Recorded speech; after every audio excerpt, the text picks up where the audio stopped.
Quand Macron, bon, on lui dit démissionne, il dit non, non, moi je t'ai élu pour 5 ans, je reste jusqu'à la fin. Et puis il dissout l'Assemblée, il voit qu'il baisse encore en régime. Et on a vu, lorsque on était à Bunagana, enfin, on était agressé au niveau de Bunagana, on a dit, quand l'EAC va entrer, vous allez voir. D'abord, c'était le Sud-Africain, hein, qui devait entrer par Bunagana. C'est le Sud-Africain, ils vont écraser. Vous allez voir. Le Sud-Africain arrive, il dit non, non, non, on n'est pas venu faire la guerre.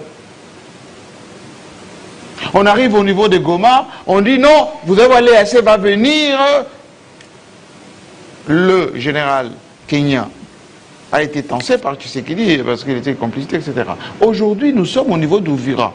Les Burundais sont restés chez eux. Pourquoi on traîne à ne pas faire ce dialogue? Parce qu'à Doha, c'est consacré que, Boulos l'a dit d'ailleurs, il faut que vous vous entendez correctement à Doha et ça va consolider ce qu'on signe à Washington. Pourquoi on traîne? C'est la question que j'ai posée à Charles Quint. Vous savez, Jean-Marie, Kinshasa évolue de l'erreur en erreur chaque jour. Explication. Et peut-être qu'ils vont comprendre que nous avons, ou nous évoluons dans l'erreur, ça sera peut-être trop tard. Mais qui consolide le président à rester dans l'erreur? C'est ça la question. C'est son entourage, c'est le casting. Les pasteurs là, tout ça. Le chef de l'État a un problème sérieux du casting.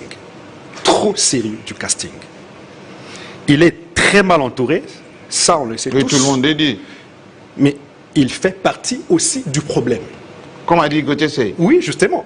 Parce que si vous êtes mal entouré et que vous êtes réellement intelligent et libéral, mais il peut faire le comprendre. Il peut faire le sursaut patriotique. Il peut avoir le recul du pouvoir. Il laisse les collaborateurs et dit mais bon, que j'écoute quand même au Club 50, on a parlé de ça, on a parlé de ça. Et si ces gens-là avaient vu quelque chose de... C'est parce qu'ils nous suivent, non? C'est parce qu'on aime le pouvoir. Ah. Et on veut y rester. On met de côté la République, on privilégie le pouvoir. Et si on regarde la République, on plierait. Et on va se dire, regardons-nous en face, parlons Congo, trouvons des solutions. Qu'est-ce qui ne va pas? Si on privilégie le pouvoir, on oubliera la République. Et c'est le cas aujourd'hui. La République est oubliée. On regarde beaucoup plus comment rester au pouvoir, comment aller au-delà de 2028. L'accord de Washington était le levier pour le pouvoir, pour le troisième mandat, rester au pouvoir, et même au-delà de 2028. Okay. Mais l'accord semble aller ailleurs et contre le même pouvoir. Et donc aujourd'hui, il est temps que le chef de l'État fasse recul.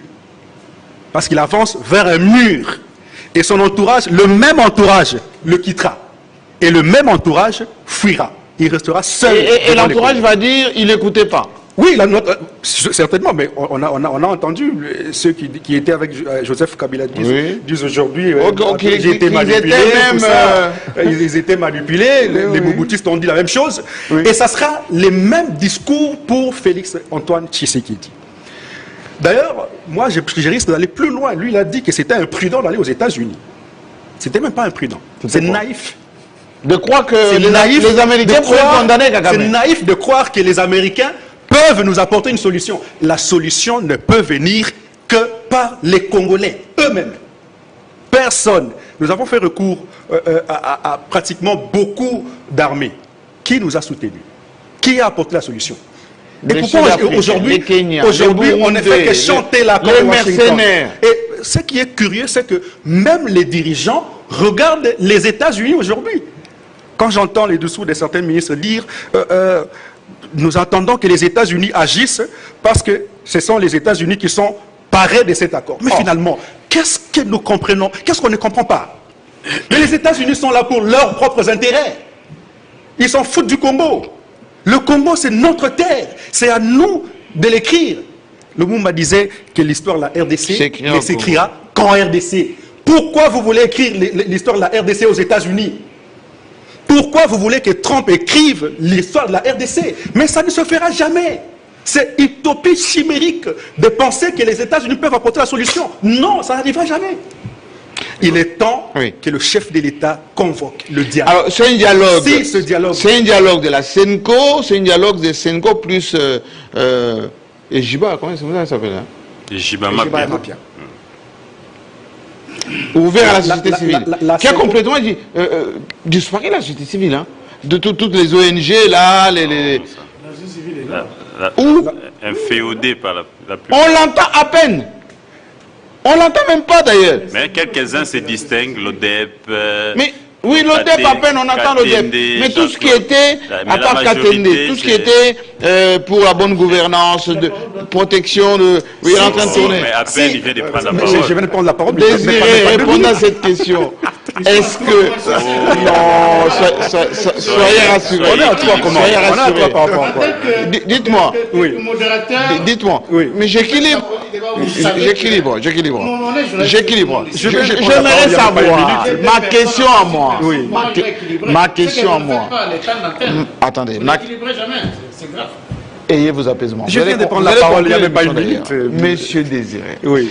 Dites-moi pourquoi les termes de référence de l'Église gênent le terrain du pouvoir. Les termes gênent parce que le pouvoir, C'est les causes profondes ou c'est parce quoi? que le pouvoir veut garder le pouvoir à tout prix. C'est comme ça que les termes gênent. Je disais ici que si le pouvoir travaillait pour la République, ce pouvoir écouterait. Oui, justement. Si ce pouvoir travaillait pour la République. Non, mais non, c'est l'impression qu'on nous donne. Le pouvoir travaille pour le pouvoir. Le pouvoir travaille pour garder ce pouvoir. Il travaille pour la République. Parce que si on privilégiait la République, on passerait déjà au dialogue. La Senko et les CC ont vu le chef de l'État pendant que Nanga était à Bunagana. Il n'était même pas à Goma. Qu'est-ce qui a empêché au chef de l'État de prendre l'ordonnance et convoquer ce dialogue-là? Il était fort à cette Mais époque. maintenant, Gauthier veut faire celui qui convoque. Parce qu'aujourd'hui, les rapports des forces ont basculé. Il faut qu'on se le dise. Aujourd'hui, Kinshasa n'est plus fort comme avant. Kinshasa était fort quand les rebelles étaient à Bunagana, Goma ou peut-être Bukavu. Mais ici, ils sont déjà ici. Ils sont ici, à Uvira. Uvira, c'est... Uvira, ici, c'est combien de moi, Kalemi? je connais très bien. J'étais à Uvira. J'étais à Moi, Uvira. j'étais aussi J'étais à à Uvira. Kalemi. J'ai J'étais fait à les Kisangani. circuits, le 9. J'étais au Maniema. De Uvira vers Maniema, c'est pratiquement 2 à 3 heures.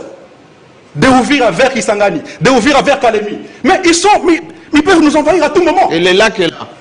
Vous voyez? Qu'il y a encore Et une donc, chose. Pour le moment, Oui. vu que le rapport des forces a basculé, il est temps que le chef de l'État écoute la sagesse. Et la sagesse veut à ce qu'il appelle son ami, comme Ambroise l'avait dit, Joseph Kabila. Parlez-vous d'abord entre vous. Entre les deux. Allez d'abord entre les deux. Parlez, même pas au Congo. Moi, Même je ailleurs. parlais avec Etienne Tshisekedi, Justement, même ailleurs, qu'ils aillent même aux États-Unis, appelez votre frère. Qu'est-ce qu'il nous faut pour que la paix règne? Il a de l'expérience. Il a vécu toutes ces choses. Vous vous rappelez en 2013. Mais alors, parce qu'on dit que c'est lui le patron de tout ça,